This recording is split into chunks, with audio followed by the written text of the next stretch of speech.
¿Qué nos propone la corriente continuista en psicoanálisis?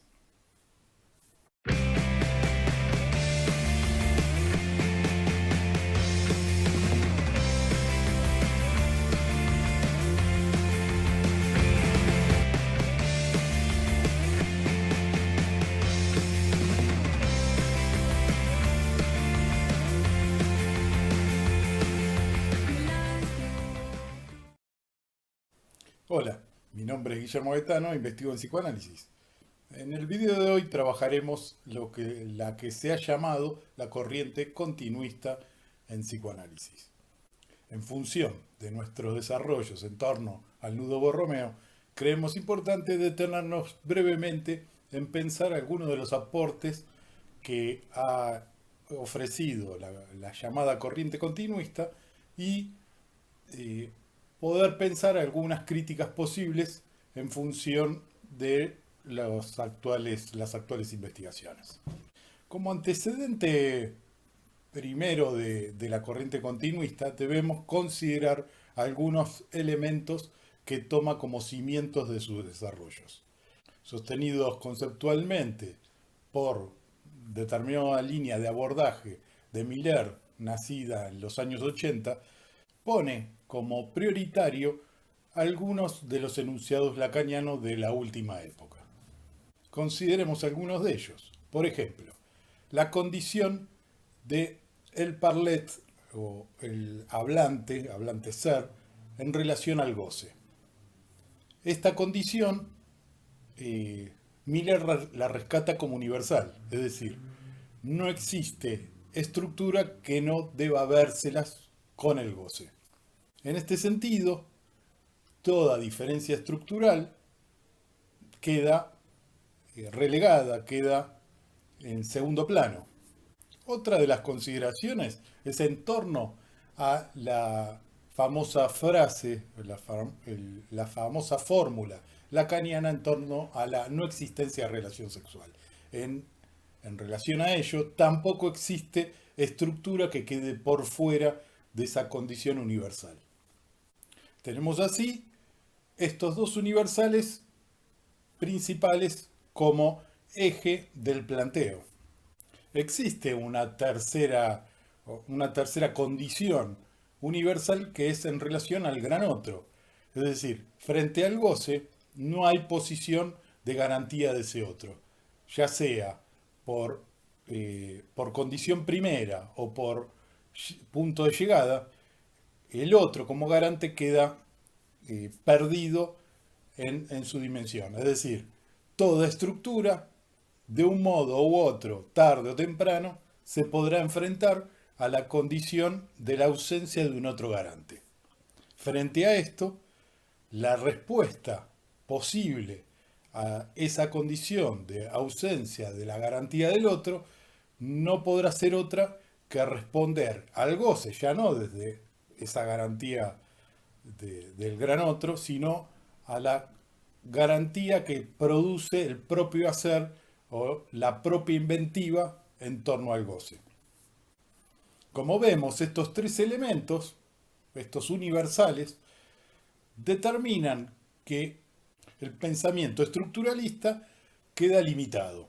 Es decir, si hasta el momento podía pensarse una clínica binaria, es decir, de la existencia o no de un nombre del padre, de la existencia o no de un significante que marque un cambio de estructura, en relación a estos tres universales, o a estos dos universales y esta condición, debemos decir que no hay elemento que diferencie las estructuras.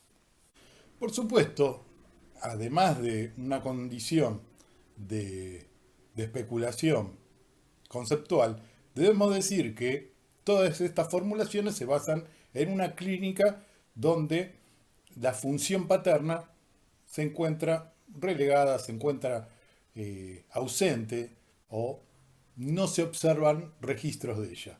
Aún así, en esta misma clínica, la condición de lazo sigue siendo eficaz. Es decir, este tipo de concepción lo que permite es pensar cómo determinados sujetos, sin la presencia de una condición estructural de presencia de un significante del nombre del Padre, de una condición paterna, de una garantía venida desde este otro, del otro, produce condiciones de lazo social suficientes para desarrollar la condición discursiva. Como vemos, todo esto nos acerca al desarrollo lacaniano en torno a Joyce. Es decir, considerando estos elementos, nos acerca a pensar qué pasa en esas situaciones o qué está funcionando en esas condiciones o en esas situaciones clínicas donde algo de la condición de lazo funciona, la posibilidad de producción de discursividad funciona, pero existe un interrogante en torno a la dimensión significante del nombre del Padre, a la eficacia, a la presencia del significante del nombre del Padre. Y se puede observar cierta condición de invención de un sujeto que suple dicha funcionalidad. Estos desarrollos alcanzan su expresión psicopatológica en el concepto de psicosis ordinaria. Una de las consecuencias de pensar este tipo de clínica es poder reflexionar aquellos casos en donde psicopatológicamente se observa una clara distinción o presencia del campo de la psicosis, pero el tipo de fenomenología o el tipo de producción o el tipo de lazo es sustancialmente diferente a las típicas psicosis.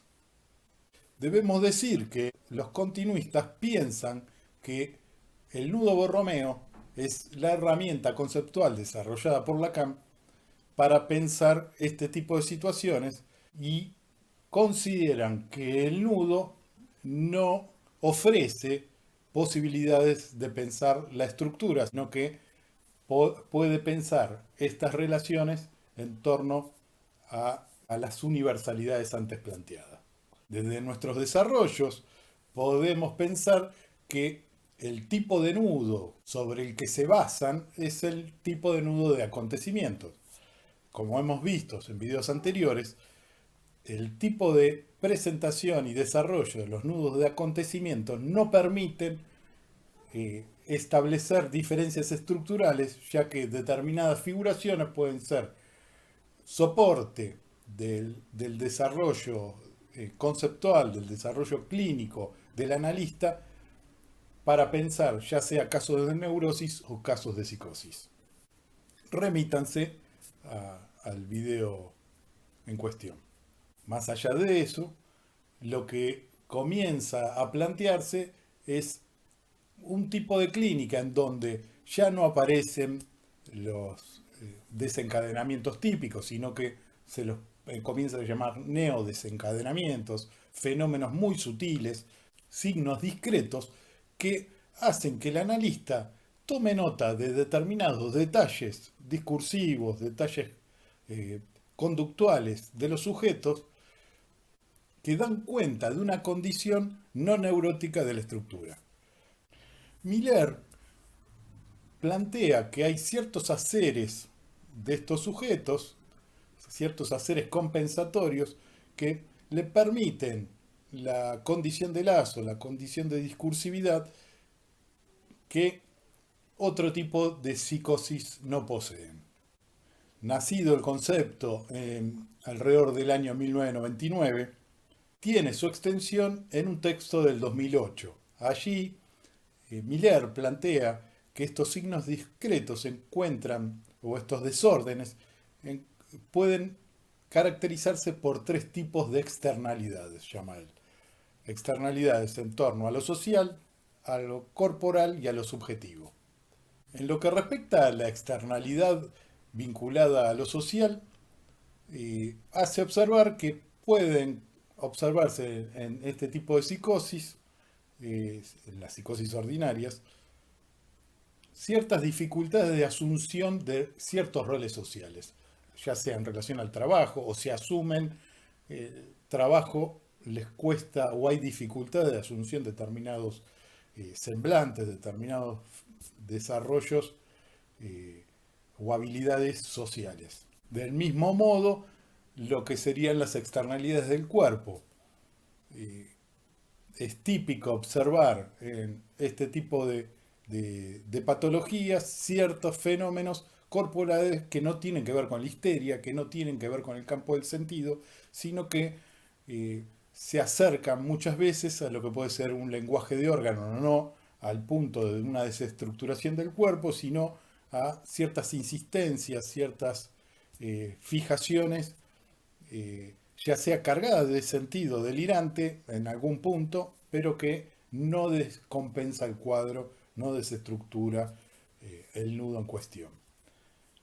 Finalmente, Miller hace hincapié en lo que son ciertos, lo que serían las externalidades en torno a lo subjetivo, que tiene que ver con ciertas vivencias de vacuidad, de vacío, ciertas vivencias de desafección, de desafectación, de descuido. De este modo encontramos que si bien en estos cuadros aparecen estos fenómenos, no por ello podemos hablar de un caso típico de psicosis, sino que muy por el contrario se observa que aún poseyendo todo ese tipo de fenómenos, o algunos de ellos, eh, ciertas capacidades de discursividad y de lazo se encuentran conservadas. En cierto sentido, podemos decir que el abordaje resulta muy interesante. En otro sentido, podríamos decir que eh, no es lo suficientemente riguroso. ¿Qué queremos decir con esto? Que existen ciertos sentimientos subjetivos, ciertas condiciones de conducta social que pueden darse tanto en neurosis o en psicosis. Y no por ello el diagnóstico de psicosis ordinaria termina siendo un diagnóstico claramente definido. Incluso el propio Miller mismo lo plantea. ¿En qué sentido? Él dice que este tipo de diagnóstico solamente es viable en la medida que uno no posea un diagnóstico definitivo. Es decir, termina siendo un diagnóstico temporal frente a cierta desconfianza nosográfica por parte del analista. Dicho diagnóstico, el diagnóstico de psicosis ordinaria, caerá cuando el analista logre una definición clara y contundente en torno a el cuadro nosográfico en cuestión y la condición de estructura en cuestión. Ciertas críticas también aparecen que bajo esta condición la definición de psicosis ordinaria termina siendo una famosa bolsa de gatos. Es decir, puede ir todo el desconocimiento del analista, puede echarse en una misma bolsa. Entonces ya no estamos hablando de una característica definible en lo que podría ser un sujeto o una estructura, sino termina hablando de la limitación del analista en cuanto a lograr una escucha definida y clara. Por otro lado, podríamos considerar también que la característica de ordinaria, la definición de ordinaria, eh, es también cuestionable. Justamente este tipo de psicosis son los más interesantes, o en todo caso el esfuerzo que implica a los sujetos de crear ciertas condiciones compensatorias, de ciertas invenciones, de ciertos haceres para sostener la condición de lazo y de discursividad, hacen que este tipo de cuadros muestren una condición extraordinaria más que ordinaria. Por el contrario, los que implicaría bajo esta concepción la psicosis extraordinaria, como las típicas esquizofrenias, paranoias, etcétera, podríamos decir que no tienen nada de extraordinario, sino que justamente lo que muestran es una mayor limitación en la capacidad inventiva de generar respuestas para crear condiciones de lazo y de posibles discursividades. En cuanto a la condición de continuidad sobre el nudo, podríamos decir que en realidad no se trata de que Lacan no haya definido las estructuras en el nudo, sino que los adherentes a esta corriente lo que hacen es limitarse a una lectura de los nudos del acontecimiento. No han logrado aprender el nudo y su capacidad de mostrar a través de, ya sea a nivel de desprendimientos o ya sea a nivel de lapsus de cruce, la posibilidad de que las estructuras sean presentadas, figuradas dentro del nudo. Y de ese modo poder observar los goces comprometidos en la configuración de los distintos tipos de psicosis. Más allá de esto, parece relevante recuperar una posición clínica en torno a los universales caracterizados por Lacan, vinculados a la ausencia de relación sexual, a la condición de los sujetos frente al goce y a las respuestas frente a la ausencia de garantía de un gran otro. Bueno, si te gustó el video, dale like, compartilo y suscríbete. El próximo intentaremos abordar lo que sería la corriente estructuralista, aquellos que leen que el nudo expresa la condición de estructura, aquellos que abordan el nudo de las diferentes estructuras. Saludos.